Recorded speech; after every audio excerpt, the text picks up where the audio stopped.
नमस्कार। चलिए आज एक बहुत ही मजेदार और पूरी तरह से काल्पनिक सवाल पर बात करते हैं। लेकिन हाँ, आगे बढ़ने से पहले एक बात साफ कर दें।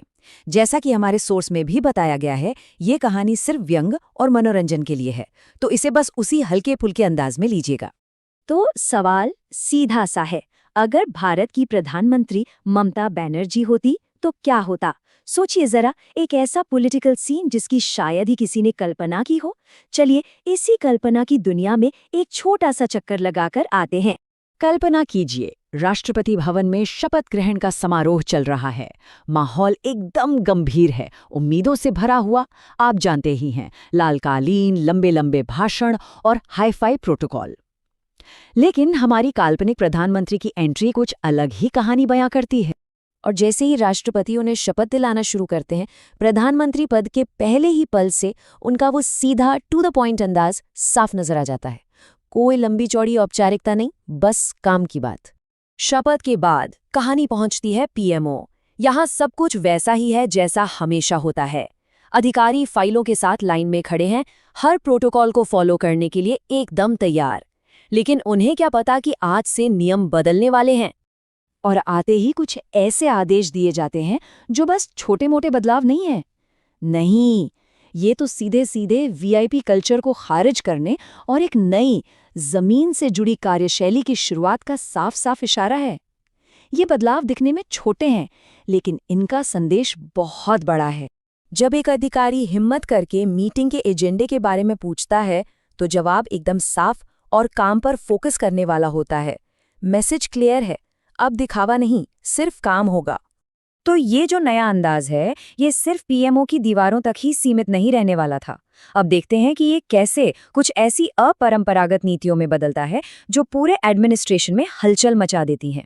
उनकी अगली बड़ी पॉलिसी के पीछे की पूरी फिलॉसफी, आप कह सकते हैं, बस इसी एक लाइन में छिपी है। ये उनकी सादगी और जमीन से जुड़े रहने की सोच को दिखाती है। एक ऐसी सोच जो अक्सर सत्ता के गलियारों में कहीं खो जाती है।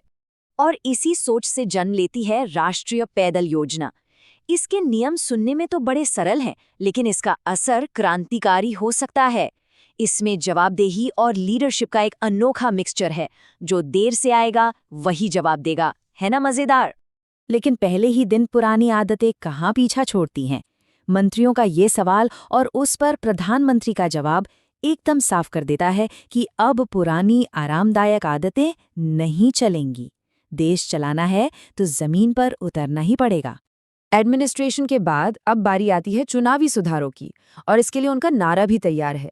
ये उनके मशहूर तकिया कलाम को एक संवैधानिक मोड़ देता है, जो नियमों के दायरे में रहकर एक निष्पक्ष खेल का वादा करता है। ठीक है, प्रशासन और चुनाव सुधारों के बाद अब देखते हैं कि ये अनूठी शैली संसद और मीडिया की तीखी नजरों का सामना कैसे करती है, जहां हंगामा और बहस तो रोज की बात है। संसद में जोरदार हंगामा होता है और विपक्ष उनके इस्तीफे की मांग करता है, लेकिन वो शांति से माइक लेती हैं और एक ऐसा तीखा जवाब देती हैं जो उनकी हाजिर जवाबी को दिखाता है। संसद के बाद अब मीडिया की बारी। एक न्यूज़ चैनल एक भड़काऊ हेडलाइन चलाता है, लेकिन इस पर जो रिएक्शन आता है वो शायद ही किसी ने सोचा होगा।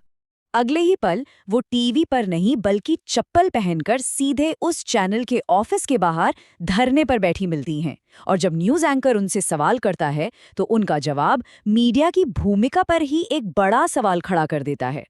अच्छा, देश में तो ये सब ठीक है, लेकिन क्या विरोध का ये अनोखा तरीका अंतर्राष्ट्रीय मंच पर काम करेगा? कहानी अब पहुंचती है संयुक्त राष्ट्र, जहां ये पूरी दुनिया का ध्यान खींचने वाला है। संयुक्त राष्ट्र महासभा में अपने भाषण के दौरान वो भारत की विदेश नीति के सिद्धांतों को एक तरह से फिर से परिभाषित करती हैं। लोकतंत्र और चर्चा के साथ एक ऐसा शब्द जोड़ दिया जाता है जिसे सुनकर शायद ट्रांसलेटर के भी पसीने छूट गए होंगे, धरना। जाहिर है दुनिया के नेता हैरान हैं, कंफ्यूज्ड हैं। उनका सवाल बहुत सीधा है, और ये हमारी काल्पनिक प्रधानमंत्री को अपनी अनोखी डिप्लोमेसी दिखाने का एक और मौका देता है। उनकी परिभाषा शब्दों में नहीं बल्कि एक्शन में है, और अगले ही दिन दुनिया देखती है कि भारत की प्रधानमंत्री संयुक्त राष्ट्र के बाहर ही धरने पर बैठ गई हैं। ये डिप्लोमेसी का एक बिल्कुल नया और शायद ज्यादा असरदार रूप है। इतनी हलचल और हंगामे के बाद ये कहानी एक शांत, सोचने पर मजबूर करने वाले मोड़ पर खत्म होती है, जो इस काल्पनिक नेता के असली सार को सामने लाता है। जब एक आम नागरिक नेताओं के बदल जाने की बात करता है, तो एक स्थानीय चाय की दुकान पर बिना पहचान बताए दिया गया उनका ये जवाब सत्ता और ईमानदारी पर एक बहुत गहरी टिप्पणी करता है। ये दिखाता है कि कुर्सी से ज्यादा जरूरी इंसानियत है। तो इस पूरे व्यंग्यात्मक कहानी से हमें क्या मिलता है? राजनीति में एक कविता आ जाती, धरना ग्लोबल हो जाता, और सबसे मजेदार, चप्पल वो डर का नहीं बल्कि ईमानदारी का प्रतीक बन जाती। इस सब के बाद शायद देश के लोग हर सुबह एक ही उम्मीद के साथ उठते कि आज फिर कुछ नया होगा। ये लाइन हमें एक ऐसी दुनिया के बारे में सोचने पर छोड़ देती है जो थोड़ी अराजक तो हो सकती है, लेकिन रोमांचक भी उतनी ही होगी।